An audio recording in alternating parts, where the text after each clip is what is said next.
there, Beer to Whiskiers.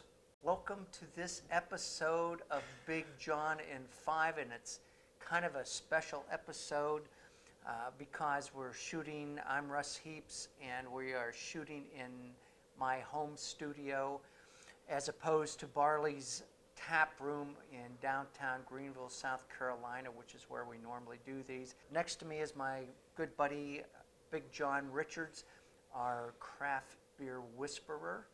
Because of the WuFlu lockdown, we are here in my house today. And Canadian Breakfast Stout.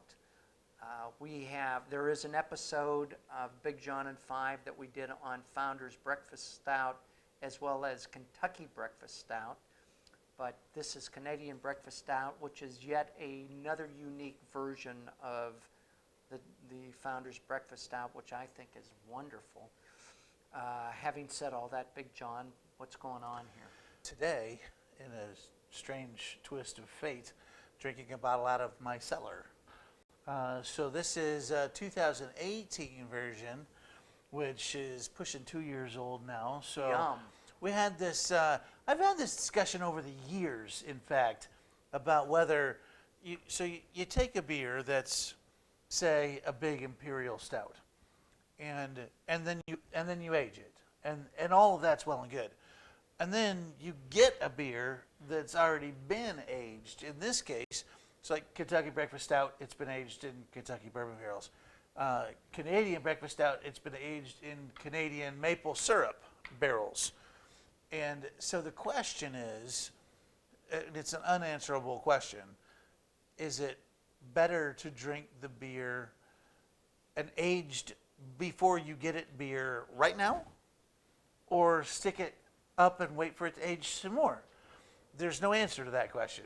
It's gonna be good either way, but it's worth experimenting with whether you should drink a beer like this absolutely right away because it's what the brewery released and intended, or whether you should let a beer like this sit and develop flavors on its own. What's the ABV of this?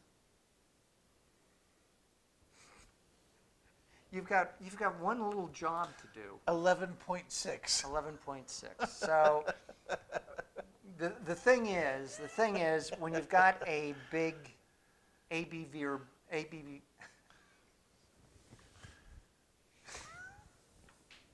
So Hi, folks.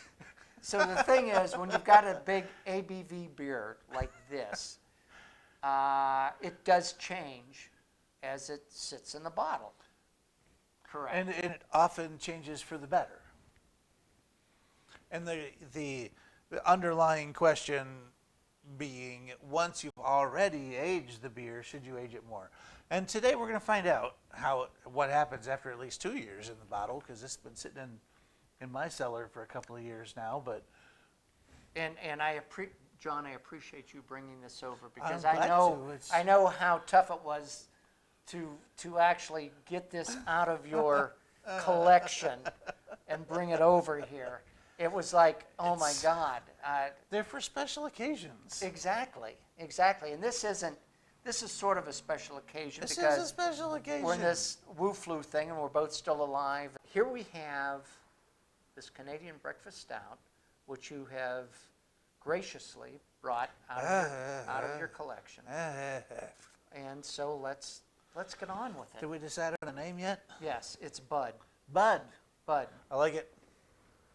Bud, bring me a beer. This is a vintage bottle opener. Oh yeah. No, this is cool as shit. Oh, lost my professionalism for 30 seconds. It doesn't matter. It's because we're on YouTube. We're in the mature We're allowed to thing. Yeah, we can say anything we want to say. We could take our pants off, I think, and get away with it. I like it. If we wanted to make this a comedy. I'm not going to do that. Yeah, right. This is a vintage bottle opener that one of my dad's friends gave him back in 1953. I have kept it all these years, and everybody called him Bud, so we're going to call this bottle opener Bud. I love it. There you go. I loved it before. I love it more now. And it's as effective as it can possibly be. It is the best bottle opener I've ever had. So. All right. Which is why it's remained with me all these years. So this has been fun. It's only been a couple or 3 years that we've reliably been able to get Canadian Breakfast Stout in the South. I went upwards of 10 years hearing about this beer before I finally got to taste it. And I am pleased to report that this beer is one of the very small handful of beers in the big white whale category that lived up to expectations. When I finally got my hands on a breakfast stout for the first time, which was when I was still working at Bacon Brothers, Which is a restaurant in Greenville, another South one of Carolina. our Greenville restaurants. A friend of mine brought me a bottle and opened it. It was a birthday beer at the time, and just what an experience. So you talk about aging a big Imperial Stout in maple syrup barrels, and what that's going to do. And for a long time, it Can't hurt. It was just impossible to can't find. hurt. And throwing that much extra, kind of ideal, the idea of sweetness on top of this and the execution of it, this is a really wonderful product. It's fun to go into a place like Barley's, Yeah. and find it on tap, Yeah. because it's like once a year, and it's within a couple of month period that you might find it. I'm sure Barley's, when they get this, they take a keg and throw it into their aging room, I would suspect. Well, we just did it at Biggest Little Beer Fest this year. I think we had a 4-year-old KBS or CBS Is that right? up there in the VIP section. Yeah. So, and they do. Barley's will do that. They'll throw a keg aside and throw a keg on. And now it's not quite so hard to find as it used to be, because Founders is just producing a little bit more beer than it used to. Like Kentucky Breakfast Stouts now are year-round beer, which is weird to me, but it's what it is. And their breakfast stout remains A pinnacle one of my favorite Imperial Stout. One of my favorite stouts. Yeah. I mean, it's just a wonderful thing. I just like describing it just the way they do on the bottle. A double chocolate coffee oatmeal Imperial Stout. Which, how are you going to go wrong with that? Then age it in Canadian maple syrup barrels, and let's just see what happens. I want to taste this right now. Come on, let's drink this. Yes. I'm in. Text Miss Lily. Come on.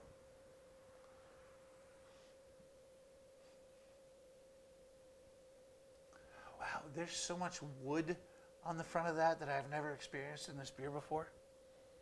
We took this out of the refrigerator probably 40 minutes ago, before we're actually sipping it. Pro tip, by the way. Yeah.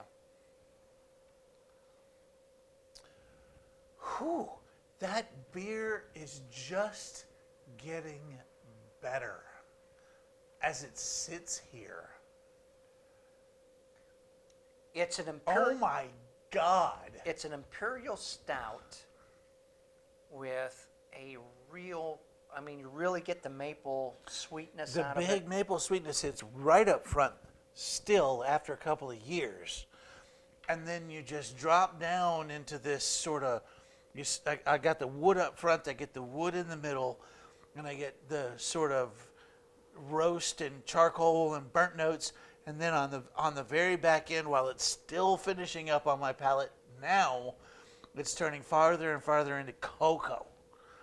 It's just getting more and more dark chocolate on my palate. See, a lot of these things I can't describe because my palate isn't that educated. But when you say these things, I get some of that. I get the cocoa on the very tail end of it. It just sits there and waits for you to come back with another sip. It's like, when you sip your cocoa, you're like your Swiss Miss without the marshmallows, and you drop a couple marshmallows in and wait for it to, sweeten up a little bit. I don't know a lot about Swiss Miss, but I'll take your word for it. My God, How? you're weird. Who doesn't drink Swiss Miss? Me! Russ, you're missing out. All right, back to the beer. But I'm willing to take your word for it. God, just the big hot cocoa milk chocolate nose that's on that is out of this world. I don't know whether it was quite this much chocolate when it was brand new, but sitting here right now, It is big chocolate. yeah. It's big. The whole thing is chocolate to me. I really don't get much out of the nose. I Oh, have yeah? this. Yeah, Yeah. I'm not. The nose of this is not bringing much home, but I'm in cocoa and butterscotch land on the nose. And then that maple thing hits when you first take that first sip.